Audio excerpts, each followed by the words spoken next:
হে খোদার নবী, একাত্মবাদী খোদার পক্ষ থেকে পয়গম, আমরা আপনাকে ছেড়ে যাব না। জুলেখার মোকাবেলা না করে নিজেকে সংযত রাখুন। সে শয়তান দ্বারা পরিচালিত হচ্ছে।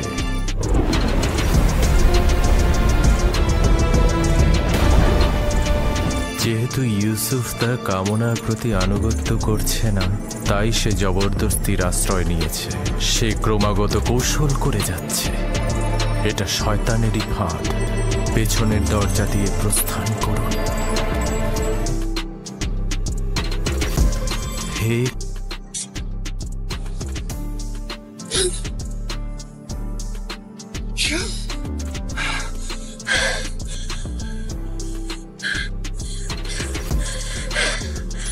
যারা নিজেরা শহরের মনোরঞ্জনকারী ছিল, যাদের খবর শহরের অলিতে গলিতে ছিল, তারা এখন সতীত্বের বড়াই করে জুলেখাকে অনুর্বর মস্তিষ্কের অধিকারী বলছে।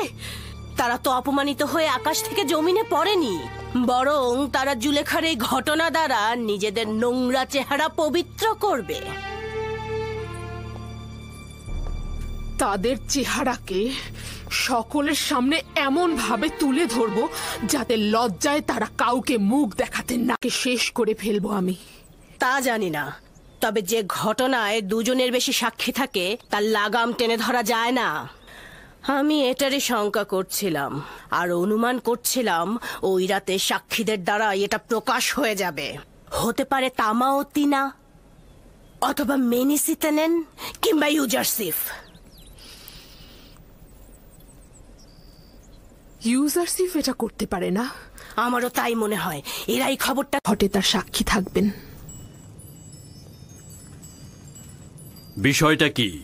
আমি সিদ্ধান্ত নিয়েছি মিশরের নারীদের মধ্যে নিজের মর্যাদা পুনঃপ্রতিষ্ঠিত করব। আমার তাগাদ গ্রহণ করুন। ঠিক আছে, গ্রহণ করলাম।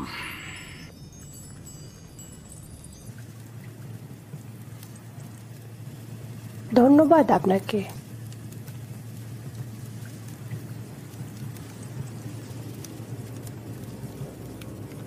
এটা জাদু।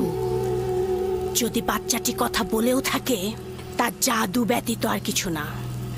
ইউজারসিফকে যা দেখছেন সে আসলে তা নয়। সে জাদুকর। সে বাচ্চাটাকেও জাদু করে ফেলেছে। আমার বিপক্ষে কারো সাক্ষী? কে তোমার সাক্ষী? নিয়ে এসো তাকে। এই মুহূর্তে তাকে তলব করো। জি জনাবে মালিক, অবশ্যই আমি সাক্ষীকে হাজির করে সত্যটা প্রমাণ করে দেব। সে না আমাকে চেনে, আর বানু জুলেখাকেও চেনে না। সে না আমাকে সমর্থন করবে, আর এমনও নয় বানু জুলেখার সাথে তার কোনো দুশ্মনী রয়েছে।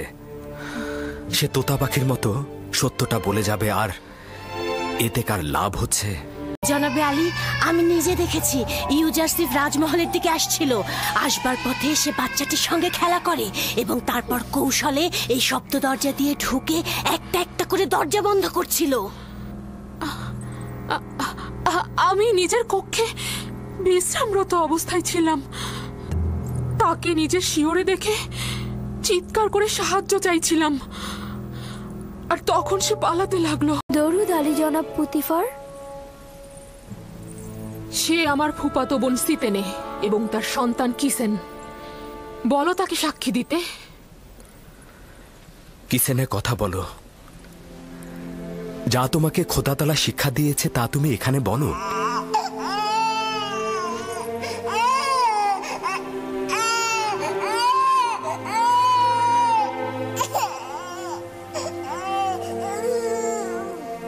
বলো কিসিনে। ইউজারসিফ কে?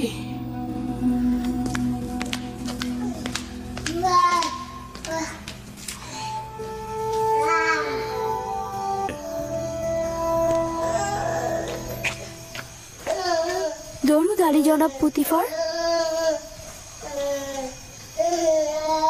তুমি কিভাবে কথা বললে? আমার তো বিশ্বাসই হচ্ছে না। তুমি এখানে কি করছো? রাজমহলে কেন এসেছো? আমি আমার বোন জুলেখাকে দেখার উদ্দেশ্যে এসেছিলাম। আমি জানতাম না এরকম হবে। জানলে আমি কখনোই আসতাম না। তুমি তোমার মামাতো বোনের সাথে দেখা করতে এসেছো, সমস্যা নেই। তুমিও তোমার সন্তানকে শুকরিয়া জানাচ্ছি। তোমরা যদি না থাকতে তাহলে জুলেখার ধোকায় পড়ে একজন পবিত্র যুবকের রক্তে নিজের হাতকে কুলুষিত করে ফেলতাম। আমি তো বুঝতেই পারছি না তুমি কি। এবং এই ঘটনা সব সময়ের জন্য গোপন রাখবে।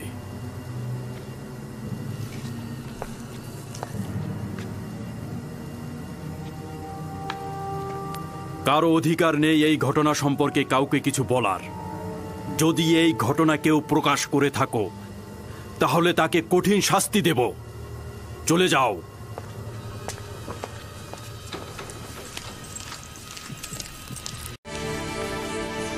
কে আমার সাথে ঠাট্টা করছো? না জনাবে মালিক, আপনার কাছে আমি তাগাদ করছি ওই শিশুটিকে দয়া করে এখানে নিয়ে আসুন, তাহলেই সত্য প্রমাণিত হয়ে যাবে। একজন নবজাতক সাক্ষী দেবে? সে তো এখনো কথা বলতেই শেখেনি। ঠিক আছে, বলুন তাকে নিয়ে আসতে।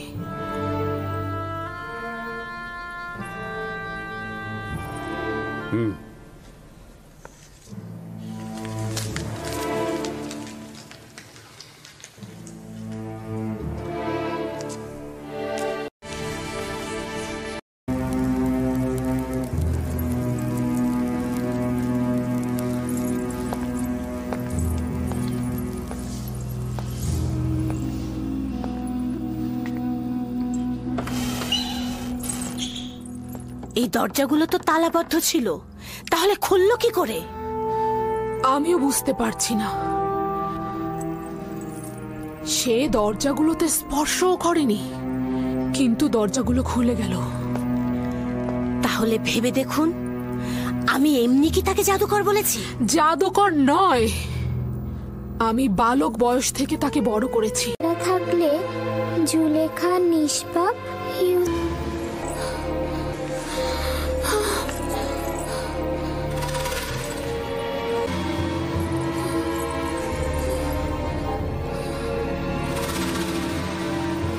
তুমি নিজের কান্না দ্বারা আমাকে ধোঁকা দিতে চেয়েছিলে। আসলে নারীদের প্রতারণার ফাঁদ খুবই বিশাল।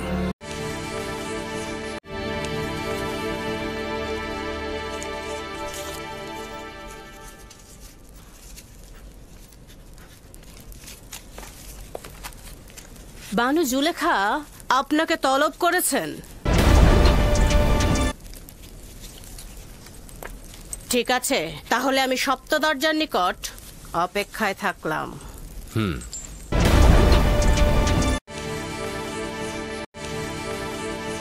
ওর জন্য প্রস্তুত করেছি। খোদা, তোমার কাছে পানাহ চাই। আপনি আমার কাছে কি চাচ্ছেন? খেয়ানত কি? আমি তো বলেছি আপনার কাছে সারা জীবন অনুগত থাকবো আমি, কিন্তু অনুগত আর বিশ্বাসের খেয়ানতের মধ্যে ভিন্নতা রয়েছে। আপনি আমার কাছে কি চাচ্ছেন? আমি তোর কাছে তোকে চাই। আপনার প্রতিদেব